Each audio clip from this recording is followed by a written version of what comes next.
नमस्कार, मैं प्रकाश news for Asia में आपका स्वागत है और आज हम बात करेंगे आगामी 1 अप्रैल से हो रहे वित्तीय बदलाव में जो आम लोगों के जीवन पर इसका खासा प्रभाव पड़ने वाला है। आगामी 1 अप्रैल 2021 से वित्त वर्ष 2021-22 की शुरुआत हो रही है। इसके साथ ही कई ऐसे नियमों में बदलाव होने जा रहे हैं जिसका सीधा असर आम आदमी के जीवन पर पड़ने वाला है। ऐसे में जरूरी है कि आप पहले इनके बारे में जान लें। दरअसल नया साल तो आपने 3 महीने पहले ही मना लिया है, लेकिन अब नए वित्तीय साल की शुरुआत के लिए भी तैयार हो जाइए। वैसे तो हर महीने की शुरुआत में कई ऐसे बदलावों के बारे में जानकारी होती है, लेकिन 1 अप्रैल से कई ऐसे बदलाव होने जा रहे हैं जिसका आपके जीवन पर सीधा असर पड़ेगा। हर महीने की पहली तारीख को सरकार LPG सिलेंडर के रेट को रिवाइज करती है। मार्च 2021 में राजधानी दिल्ली में LPG सिलेंडर का भाव 769 रुपए से बढ़ाकर 819 रुपए हो गया था।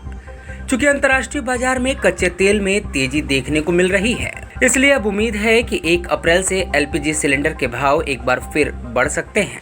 यदि आपका बैंक अकाउंट इन बैंकों में है तो आप सावधान हो जाएं, क्योंकि 1 अप्रैल से आपके पासबुक और चेकबुक काम नहीं करेंगे। अगर आपका बैंक अकाउंट देना bank, Vijaya bank, corporation bank, Andhra bank, oriental bank of commerce, United bank of India और इलाहाबाद बैंक में है तो 1 अप्रैल से आपका पासबुक और चेकबुक काम नहीं करेगा। दरअसल इन बैंकों का विलय हो चुका है, जो कि पूर्ण रूप से 1 अप्रैल से प्रभावी हो जाएगा। देना बैंक और विजया बैंक का विलय बैंक ऑफ बड़ौदा में हुआ है। इसी प्रकार ओरिएंटल बैंक ऑफ कॉमर्स और यूनाइटेड बैंक का विलय पंजाब नेशनल बैंक में हुआ है। कारपोरेशन बैंक और आंध्रा बैंक का विलय यूनियन बैंक ऑफ इंडिया में हुआ है। वही प्रोविडेंट फंड और ग्रेजुएटी की रकम बढ़ाई जा सकती है, लेकिन आम लोगों की सैलरी पर इसका असर पड़ेगा और सैलरी घट सकती है। केंद्र सरकार ने पिछले साल नया वेज कोड लागू किया था। प्राइवेट कंपनियों और कॉन्ट्रैक्ट बेसिस पर काम करने वाले लोगों पर इसका असर पड़ेगा। नए कानून के मुताबिक प्राइवेट फंड और ग्रेजुएटी के तहत जमा होने वाली रकम को बढ़ाया जाएगा, जिससे सैलरी कम हो सकती है। इधर आगामी 1 अप्रैल से यह नया कोड लागू होने वाला है। नए वेज कोड के अनुसार कर्मचारी को दिया जाने वाला अलाउंस कुल सैलरी से 50% से ज्यादा नहीं हो सकता है। कंपनियों को इसे सुधारने के लिए बेसिक सैलरी बढ़ानी होगी, जिससे प्राइवेट फंड और ग्रेजुएटी की रकम में इजाफा होगा। अगर कोई व्यक्ति इनकम टैक्स रिटर्न नहीं भरता है तो उसके बैंक डिपॉजिट से दोगुने पैसे कट सकते हैं।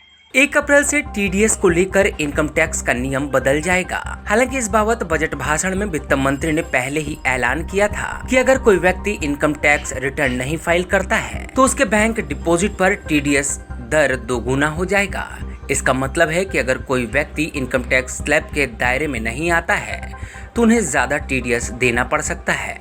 वही सरकार अब टैक्स चोरी को लेकर भी सचेत हो गई है और इसकी निगरानी को 1 अप्रैल से विशेष व्यवस्था की गई है। वहीं 1 अप्रैल से सरकार टैक्स चोरी के खिलाफ भी बड़ी निगरानी शुरू करने जा रही है। बजट सत्र के दौरान वित्त मंत्री ने निर्देश दिया था कि टैक्स चुराने वाले, फर्जी बिल बनाने वाले, टैक्स बचाने के लिए फर्जी तरीकों की मदद लेने वाले सावधान हो जाएं, क्योंकि सरकार अब आर्टिफिशियल इंटेलिजेंस और डाटा एनालिसिस के जरिए निगरानी बढ़ाने वाली है।